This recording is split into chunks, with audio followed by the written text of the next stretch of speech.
Saudara-saudara yang terkasih, dimanapun saudara berada, sehat sejahteralah saudara semua dalam kebahagiaan dan dalam naungan Tuhan, Khalik langit dan bumi. Saudara-saudara yang terkasih, saya mau sampaikan mengenai makan darah atau minum darah. Marilah saudara-saudara, kita ikuti video ini dalam terang hati yang tulus, supaya apa yang benar, apa yang dari Tuhan menjadi bagian hidup kita, tumbuh di dalam kita. Sejumlah pertanyaan yang datang pada saya begini, Pak, di gereja itu boleh makan apapun termasuk makanan yang dari darah. Sedangkan ada satu gereja yang lain mengatakan tidak boleh. Kemudian ada tokoh rohaniwan tertentu mengatakan kita itu kan kalau sudah percaya pada Mesias yang disalib, itu makanan apa saja, minum apa saja, yang namanya makanan minuman boleh, tidak ada kuk lagi. Kemudian ada tokoh rohaniwan lain mengatakan tidak boleh, kita harus mengikuti apa yang dituntun oleh kitab suci. Kemudian ada yang mengatakan makan tentang sesuatu yang kita sukai, mengenai boleh atau tidak, itu tergantung hati nurani setiap orang. Saudara-saudara yang terkasih, banyak pertanyaan seperti itu. Kemudian intinya yang ditanyakan adalah, sebenarnya kalau menurut Tuhan yang menciptakan manusia, boleh tidak manusia itu makan atau minum darah segala jenis makhluk hidup? Saudara-saudara yang terkasih, penjelasan berikut ini akan menjawab semua pertanyaan tersebut. Tuhan memberkati. Saudara-saudara yang terkasih, saya mau sampaikan kebenaran tentang makan darah atau minum darah ini dari sumber yang hakiki, yaitu kitab suci. Oleh sebab itu saudara-saudara, dari kebenaran inilah yang bersumber dari kitab suci, dan yang mengisi isi kitab suci itu adalah Tuhan Sang Pencipta alam semesta ini. Dengan demikian, kalau ada gereja yang satu dengan yang lain, rohaniwan yang satu dengan yang lain, atau orang satu dengan yang lain, lembaga satu dengan yang lain berbeda-beda, itu adalah urusan manusia. Tetapi saya akan sampaikan yang menjadi bagian Tuhan untuk menyatakan apa kehendaknya. Dengan demikian, firman Tuhan atau kitab suci berlaku untuk semua saja. Oleh sebab itu, terimalah dengan hati yang terbuka, hati yang tanpa prasangka. Pastilah kebenaran yang bersumber dari kitab suci yang akan saya sampaikan menjadi bagian makanan roti surgawi yang memberi pertumbuhan keimanan kita pada kehidupan sesuai kehendak Bapa. Ada dua kisah di dalam kitab suci yang menyatakan mereka itu dengan sengaja melanggar perintah Elohim Sang Pencipta langit dan bumi dengan makan darah. Yang pertama, saya ambil dari kisah ketika prajurit-prajurit Israel di dalam peperangan itu, dalam kelelahan dan kelaparan, kemudian mereka itu membantai anak-anak lembu, anak-anak domba, kemudian dengan membantingkan ke tanah, kemudian mereka itu makan dengan darahnya. Artinya makan daging anak lembu yang sudah dibanting ke tanah tadi tanpa disembelih, langsung dimakan. Kemudian ada teguran, jangan berbuat dosa melawan Yahweh dengan makan bersama darahnya. Itu terjadi saudara-saudara. Saudara bisa nikmati di dalam kitab 1 Samuel 14 ayat 32 dan 34. Itu kisah yang sungguh-sungguh terjadi. Sengaja makan darah. Artinya makan darah itu daging beserta darahnya.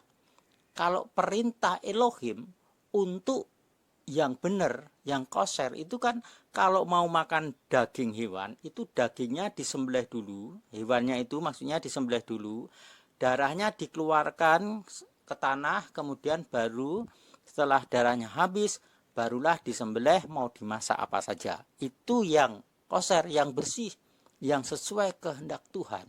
Tapi untuk hewan-hewan yang memang diperbolehkan untuk dinikmati, selain hewan-hewan yang dilarang untuk dimakan umat kudus miliknya.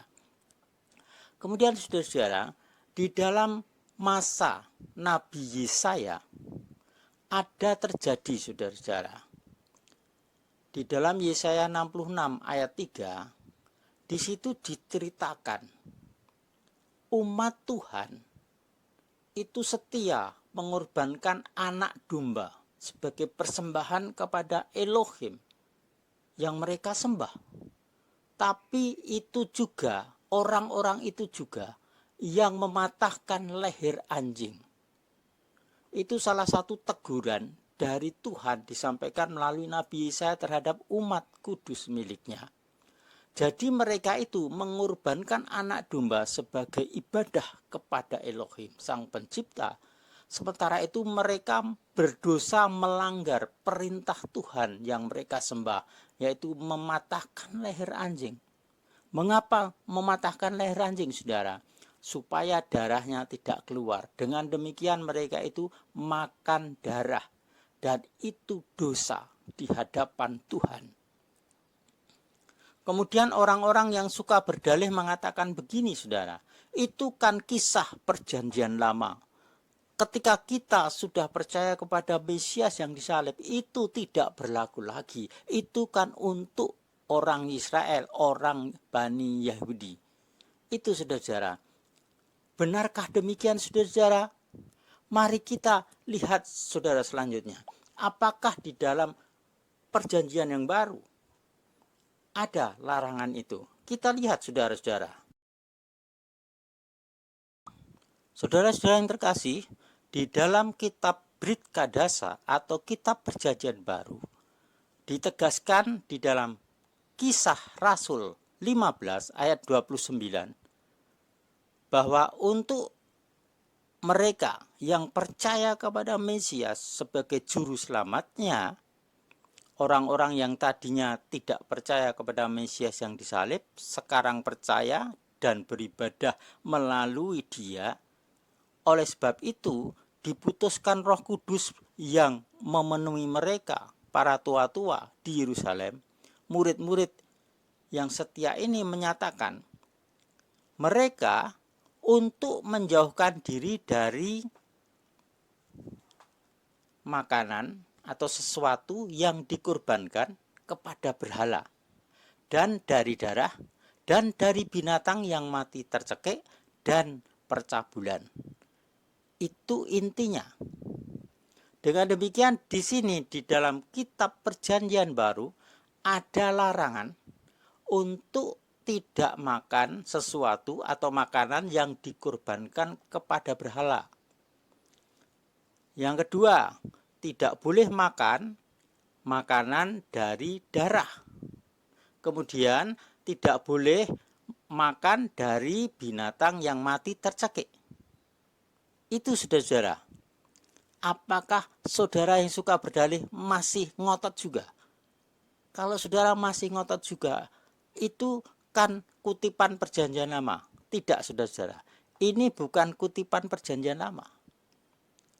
Tapi ini adalah suara Roh Kudus melalui tua-tua.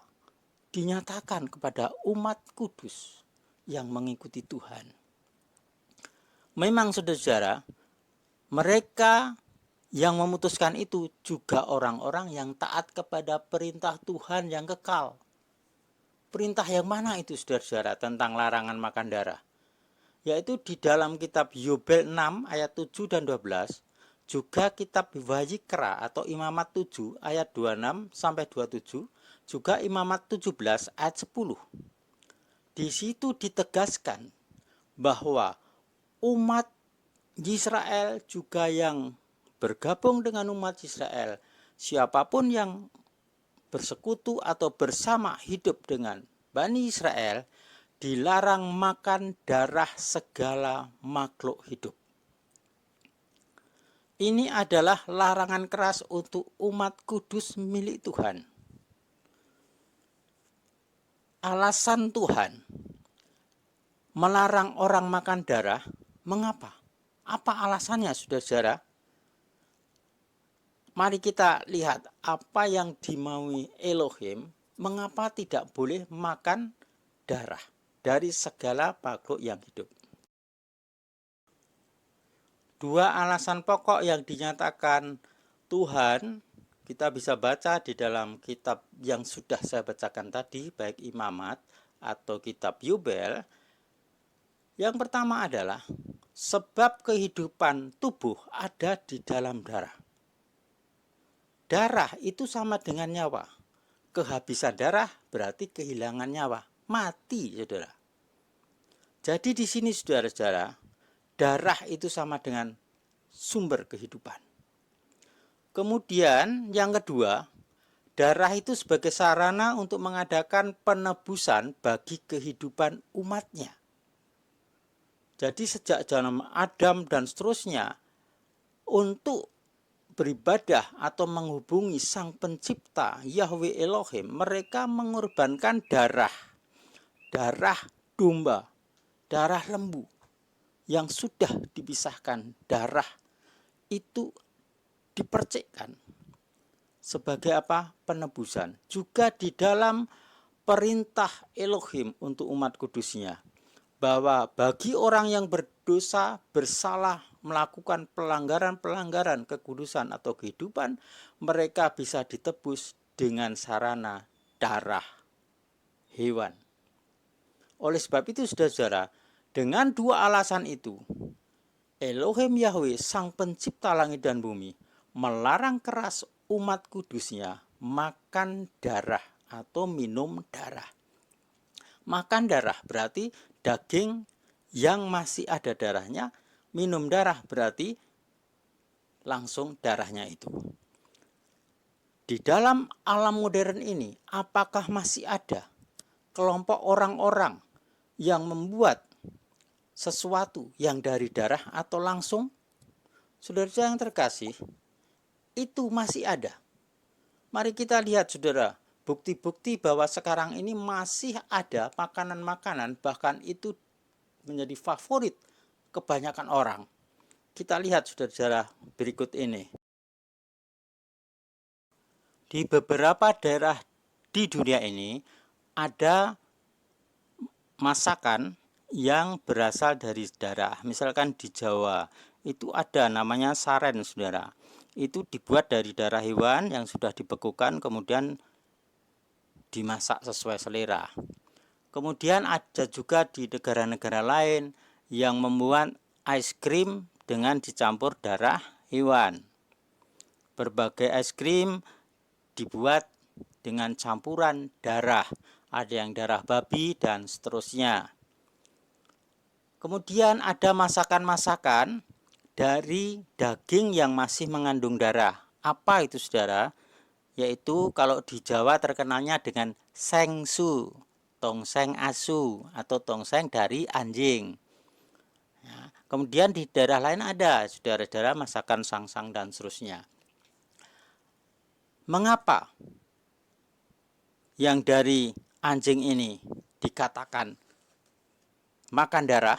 Karena kebanyakan anjing itu tidak disembelih darahnya dikeluarkan, saudara, tapi dipukul atau dipatahkan lehernya, kemudian disembelih, dagingnya dimasak sesuai selera.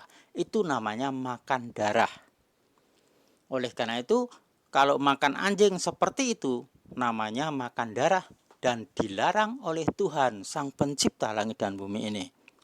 Kemudian ada masakan-masakan lain, bahkan ada di daerah tertentu yang langsung darah hewan itu dikasihkan di cawan itu, saudara. Kemudian untuk campuran makan mereka. Bahkan ada yang langsung mengambil, menyedot darah hewan itu, kemudian langsung dikasihkan wadah, diminum. Mengapa bisa begitu, saudara? Karena itu satu pelanggaran dan memang setan memasuki orang-orang itu untuk sengaja memamerkan satu pelanggaran bagi umum menjadi kesukaan, yaitu masakan-masakan yang terbuat dari darah. Oleh sebab itu waspadalah. Pesan Tuhan berdoa dan berjaga-jagalah. Termasuk dalam hal ini, saudara. Dan di dalam kitab Yubel 6 ayat 7 dan 12 itu, saudara, ditegaskan bahwa salah satu pelanggaran berat atau dosa besar yang menyebabkan bumi ini dilenyapkan dengan air bah adalah karena mereka, manusia yang hidup saat itu, raksasa-raksasa juga manusia saat itu, makan darah, yaitu daging yang masih ada darahnya. Saudara-saudara, hal seperti itulah yang membuat larangan keras. Dan satu hal yang perlu diingat, saudara, kalau Tuhan berbicara, entah itu perjanjian lama atau baru, kalau Tuhan belum mencabut atau mengubah perintah atau larangan itu, berarti itu berlaku kekal. Orang yang beralasan itu sudah tidak berlaku dan sebagainya, itu bikinan sendiri, otak-atik sendiri untuk melestarikan budayanya, bisa makan apa saja sesukanya seperti orang-orang dunia. Oleh sebab itu, saudara-saudara, marilah pada akhir zaman ini satu hal yang harus kita perhatikan. Pilihan, milih taat pada suara Tuhan yang sanggup mengambil nyawa kita sewaktu-waktu, tapi juga yang dapat memperpanjang nyawa kita. Atau kita taat kepada manusia yang sengaja melawan Tuhan dengan membuat aturan-aturan sendiri yang melanggar firman Tuhan. Pilihan ada di tangan saudara. Keselamatan bukan kelompok, bukan organisasi, tapi keselamatan adalah pribadi. Saudara-saudara, terimalah firman ini, dan saudara yang menerima diberkati Bapa dan diselamatkan, diubahkan, dipulihkan menjadi kehidupan yang lebih baik, lebih benar dan mulia, dan memuliakan nama Bapa yang di surga. Haleluya. Tuhan Sang Pencipta langit dan bumi ini, Yahweh Sebaot, memberkati saudara semua. Amin.